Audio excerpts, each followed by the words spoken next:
کارگەیەمان دامەزراندە ساڵی 1970 یەکەم کارگە بوو کە ئەو کارگەی مەکراوە.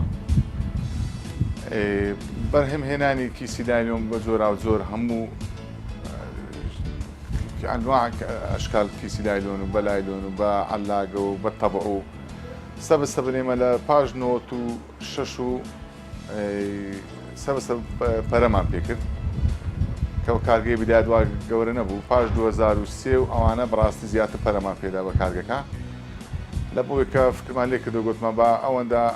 لایلۆن و عەلاگە لە دەرەوە هاوردە نەکرێ پەرەمان پێداوە و گەورەترین کارگەی ئێستا حالێن کارگەیمە بۆ کیسی لایلۆن لە عێراق.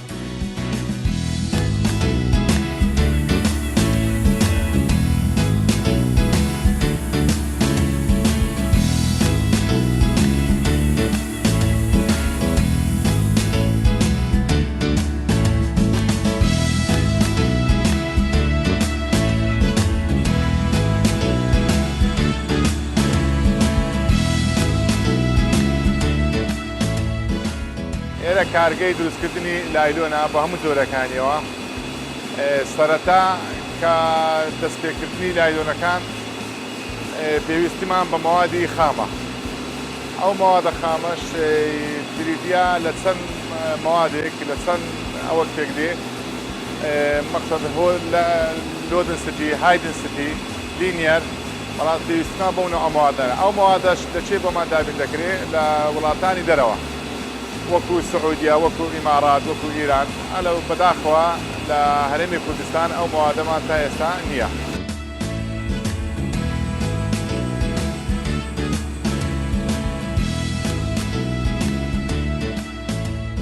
بۆ دروستکردنی لایلۆن پێویستیمان بە چەند جۆرە مەوادێک هەیە کە تێکەڵیان بکەین. یەکیان های دنسیتی، لۆ دنسیتی، لینیەر. ئەو مەوادانە خەفت دەکرێن هەمووی تێکەڵ دەکرێن چونکە لەبەر لایلۆن بە یەک مەواد دروست ناکرێت. چەند جۆرە مەوادێک هەیە تێکەڵ یەکەی ئەو دەبێتە بە لایلۆن. کە لێرانە کە ئەو مەوادانە تێکەڵ کرا پاش شەوی سوبغی تێەکەین کە حەسەب لەون چ لەونێکمان بێ، ئایا ڕەشە، ئایا شینە، ئایا زەردە، هەر چ لەونێکمان بێ لێرە سوبغی بە حەسەب پێویست سوبغەکەی بۆ تێەکەین و پاش ئەو قۆناغە ئەڕوە بۆ قۆناغی دروستکردن.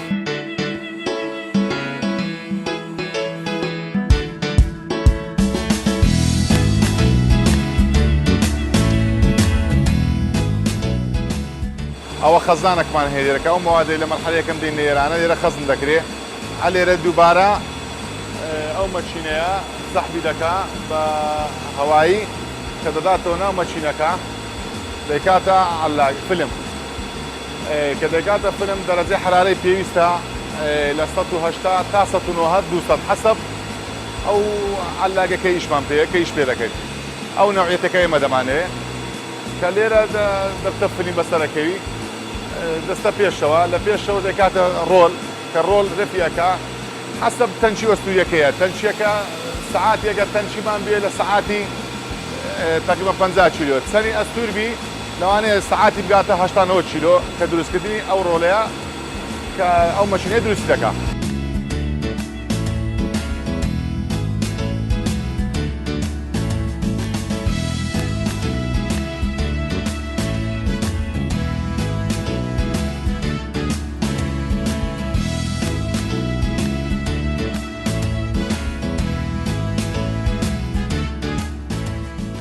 لەو قۆناغی کە هات لە قۆناغی دووەم ئەوە کە پێی دەڵێن ئەکسۆدەر حەساسترین مەشینەکانی ئەو کارگەیە کە لێرە هاتە ئەو قۆناغا ئەوە لێرە دەست پێ دەکا بە قیاسات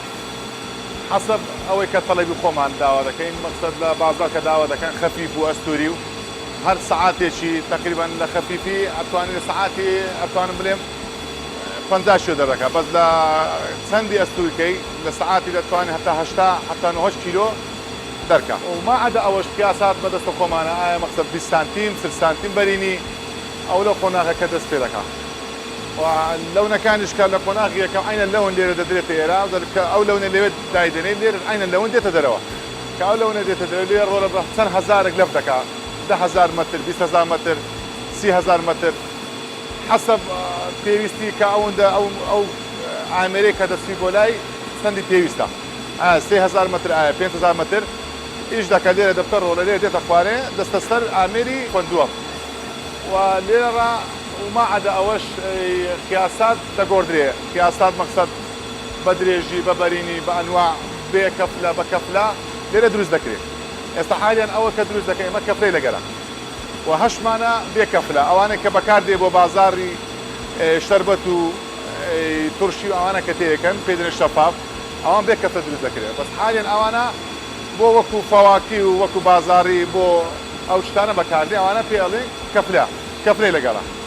کە ئەوانەش ئیش دەکرێت لێرە قیاسات بەکەی بە خۆمانە کە ئەوە پێڵێ مەشینەشی حساسە ئێرە زۆر ئەبێ زۆر بە دیقەت لەبەر عیارەکان زۆر بە دیقەت ئەو کەسێکە ئەو شخصە لەسەر ئیش دەکات دەبێت زۆر ئاگادار بێ لەبەر قیاسەکان عیاری ئەڕوەبزار وێ لایەک بە لایەک ئەستور دەبێ یان لایەک تەنەگە بێ ئەبێ عیارەکان 100% بێن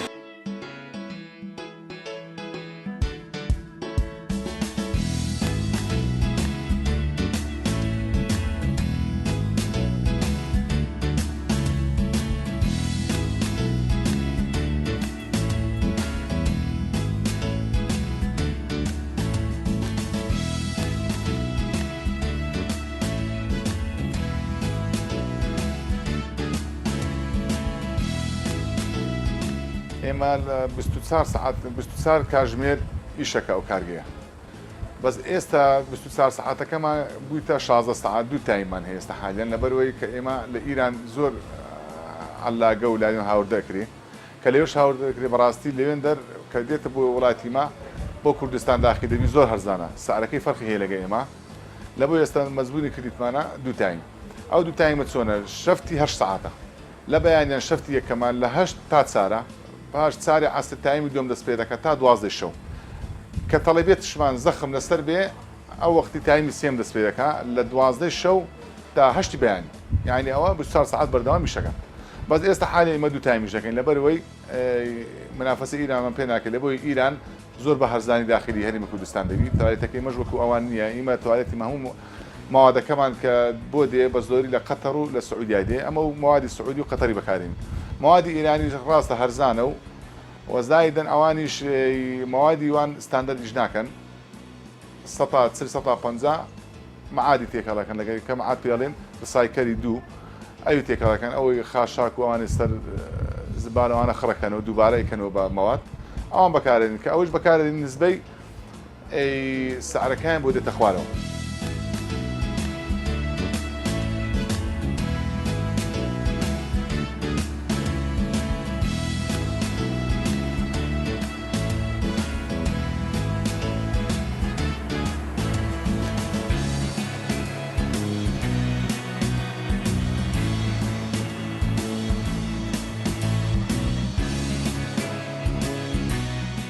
ئیشی ئەو جیهازە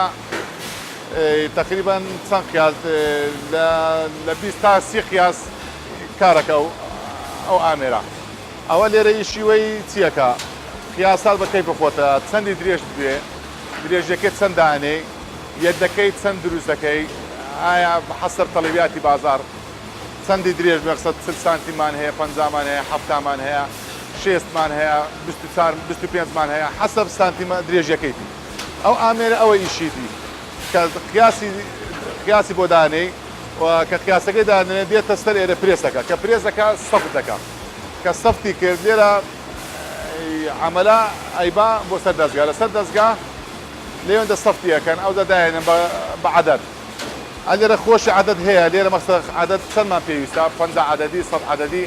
30 عەدەدی لێرە ئامێرەکە خۆی ئەژمێری خۆشی سەفت دەکا و داێنێ و حساب دەکە ئەڕوا بۆ سەر دەستگا لێوێش ئەیبەستن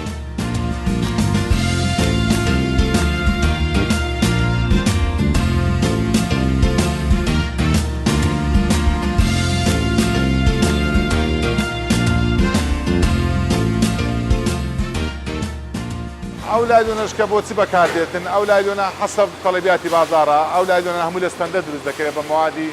ستانداردی هەموو دنیا بە کۆنتڕۆلی سێتەرنەوێش کە ئەوە داخی لەبێ هیچ زیانێکی نییە بۆ هاوڵاتی دۆشتش تەبیعیە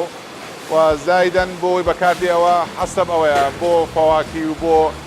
خواردن دەمەنی بۆ هەموو شتێکی ناوماڵ و بۆ بازارەکانی عێراق بەکاردێت.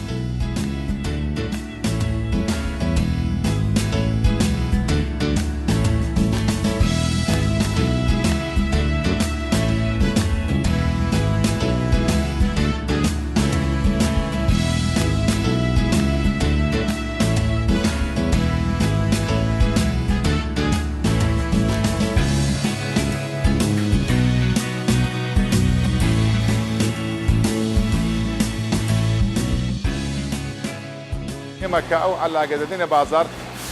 کە حەسەب تەڵەبی تاجیرەکانە داوای 2 کیلۆیی دەکەن کیلۆیی دەکەن ئەو شخصەکە لە بازار دەکرێتەوە ئەڕوا 5 کیلۆی پێ بەکاردێنێت بالفعل کە 5 کیلۆ بەکاردێنێت تەحملی ئەوەی نییە تو عەلاقە 2 کیلۆیە 5 کیلۆ پێ بەکاردێنێت.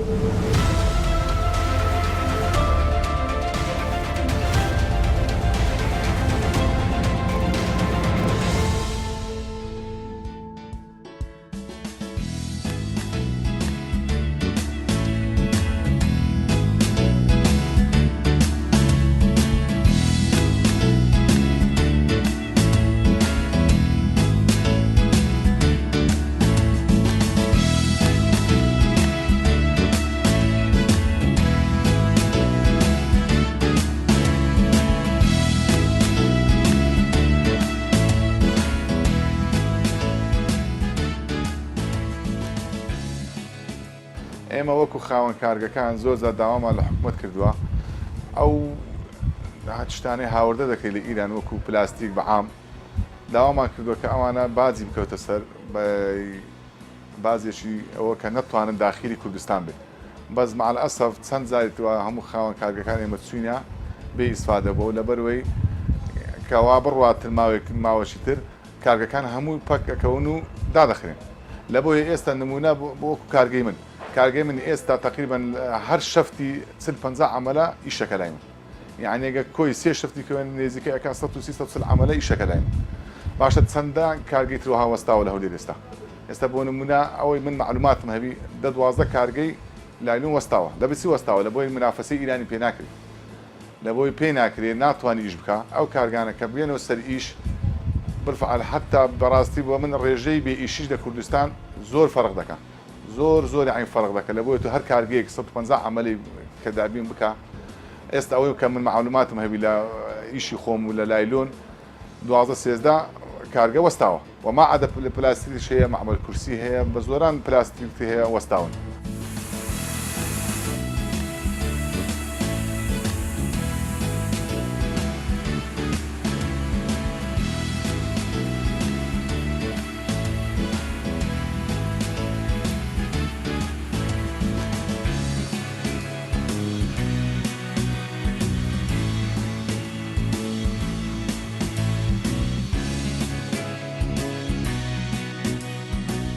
ئێستا ئەوە بەشێکترمان هەیە لە کارگەکە بەشی پێڵێن بەشی ڕسایکل ئەو پاشماوەی لایلۆنەکان کە دەمینێتەوە هەمووی ئەبێنە ئەو بەشەی کە بەشی ڕسایکلی پێڵێن لەوێندەر ئێمە هەمووی دووبارە ڕسایکل دەکەینەوە بە توالێتێکی باش پاشەوی کە ڕسایکل کراوە ئەوانە هەموو ئەکەینە کیسی خاشاک و خۆڵ و خاشاک بۆ دەرەوە ئەنێرین ئەندێنە ئەو جیانە کە بە پێویستیان پێ هەیە وەکو شارەوانی ئەوانە خۆیان بە پێ عادەت تەوزیعەکەن.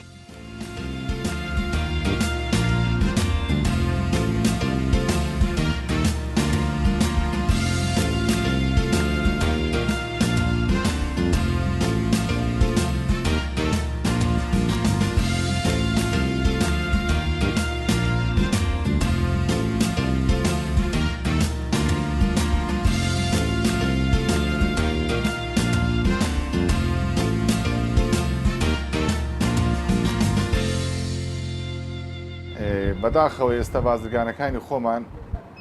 ئەو شتانی کە لە دەرەوە هاوردە دەکەن جێنادەنا ئەوەی کە کوالێتی هەتا چەند نزمە و چەند ئەوەیە فکر لەوەی ناکەنەوە بەرهەمی ناوخۆ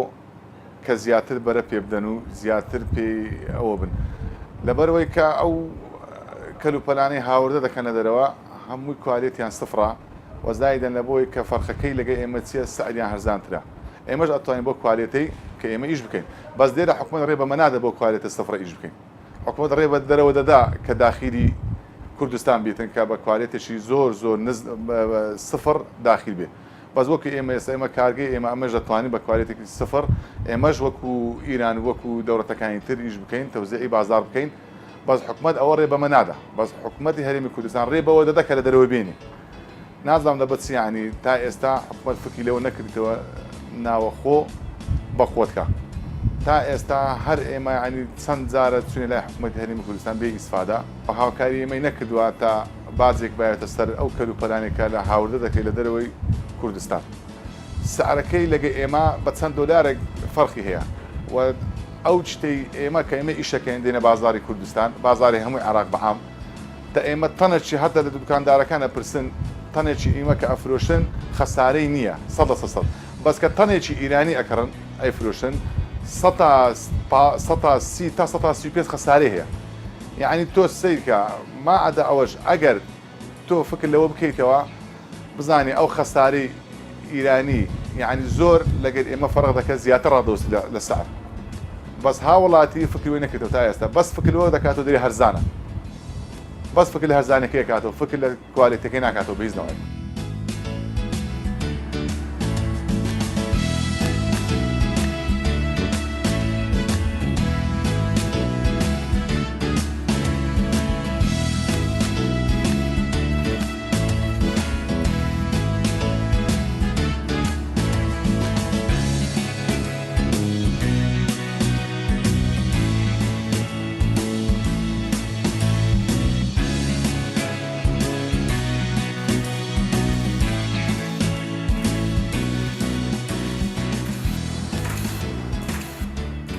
هاتنە بەشێکی دومان هەیە لە کارگەکەمان بریتە لەو ئامێری چاپکردنی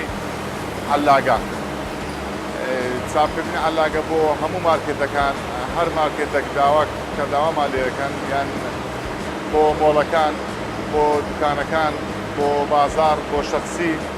کە داوا دەکەین مەتاین بۆیان چاپ بکەین بە ئەلوان بە چار لە 8 ئەلوانمان هەیە چاپەکە ئەودا هەیە مۆڵ هەیە داوای چار لەونەکە مۆڵ هەیە داوای دوو لەونەکە حسب پێویستی خۆیانە کە هەر حەزەکە لەونی زیاتر بێ حەزەکە لەونی کەمتر بێ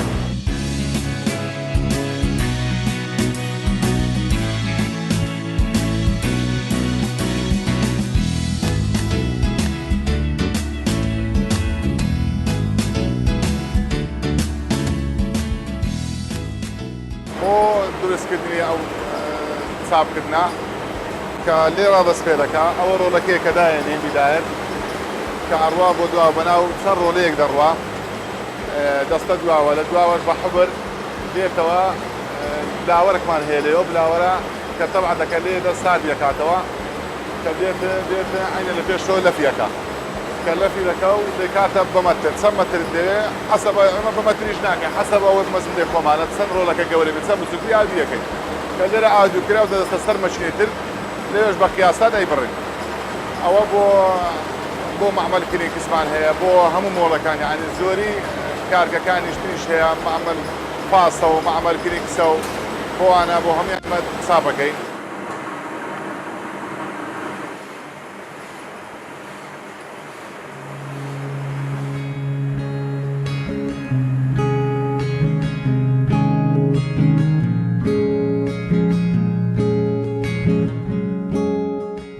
ئێستا من وەکو خۆم وەکو ئەو کارگەیە کە ئێستاوە ئیشەکە و بەنیازم کارگەی تریش بە ئیشتەڵە لەو زوانە دەکەوتە سەر ئیش بە هەردوو کارگەوە من ئەتوانم لە 600 تا 700 تەن عەلاگە دابین کەم بۆ هەموو کوردستان کە بەرهەم بێنم کە تو 600 تا 700 تەن عەلاگەت بەهرەم هەبوو بۆ کوردستان بەڕاستی ئەوە جێشانازیە یەک دووەمیش دەتوانم هێشتان بەرەو زیاتریش بڕن ئێستا من خۆم دەتوانم بۆ بازارەکانی کوردستان عەلاگەی بۆ هەموو بازارەکانی کوردستان وەزایدەن عێراق دابینکەم نارم هەمووی عێراق بەس بازارەکانی کوردستان 100 لە 100 دەتوانم کۆنتڕۆڵ بکەم وەزایدەن لە 100 لە 150 دەتوانم بازارەکانی عێراقیش کۆنتڕۆڵ بکەین کە عەلاگەیان بۆ دابینکەین یعنی بە شەرتێکی کە نەهێڵن کەلوپەلی دەرەوە داخلی کوردستان بێت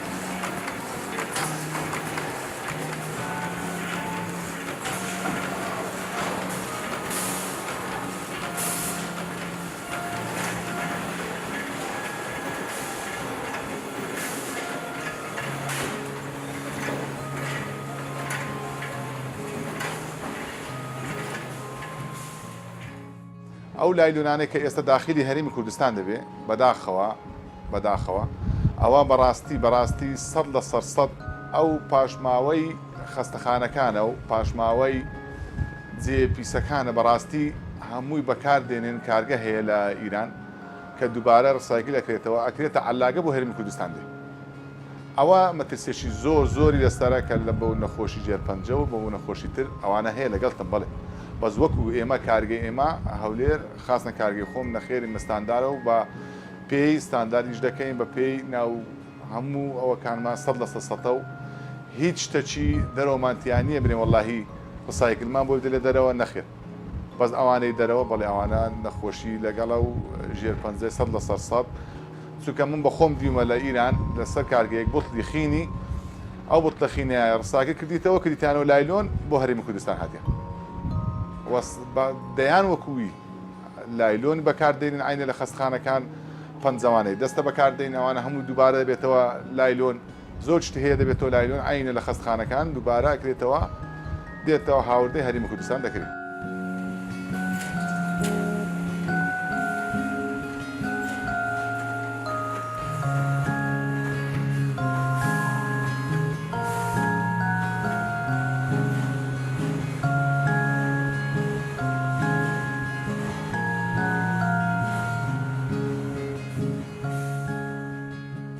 هاوڵاتی نازانێ ئەوە ئایا لە دەرەوە دی ئایا لە دروست کرایە ئەبێ ئەوە حکوومەت خۆی ئەوەی جێبەجێکە ئەبێ حکوومەتی هەرێمی کوردستان خۆی لۆگۆی بۆ شتانەدانێ یان نەهێلی قەتعی کە نهاییەن ئەو شتەی ڕسایکرا کە دەکرێت بە دووبارە داخلی هەرێمی کوردستان بکرێ قەینە با بکرێ ئەگە ستاندارد بابێتن هیچ مشکلە نییە بەس کە ستاندارد بێ توانی بەس تعلیم بفرۆشی ناتوانین لە هەزان بفرۆشی هەر لەس دەڕۆتێک بێ بەس کە بووە ڕسایکلی کە ئەو ماوە ئەوانە ئەو پیس و میسانە خڕەکەنەوە لە خەستەخانەکان ناوە بە هەرزانیش داخی لەبێ هاوڵاتیش هیچ زەمبینە و هاوڵاتیش نازانی هەر عەلاگەیەک بۆ نهات 100% ئەو ڕسایکرا پاژماوەکانی خەستەخانەیە ئەکرێت بە لایلۆن هاوردەی هەرێمی کوردستان دەکرێت کە هەر لایلۆنێک هەر عەلاگەک بۆ نهات هاوڵاتی با بزانن بەوەی کە ئەم عەلاگەیەکی مەترسیدارە و بەڕاستی هەیە من دەبینم کە مریشکی تێیەکەن یان نازانم چیەکەن لە جیان لە تێرا و لە جیانان مریشکی سەردەبڕن ئەو عەلاگەی بۆ نیشی هەیە بەکارێنین بۆ فەواکی بەکارێنین ئەوە زۆر خەتەرە بەڕاستی مەترسی لەسەرە.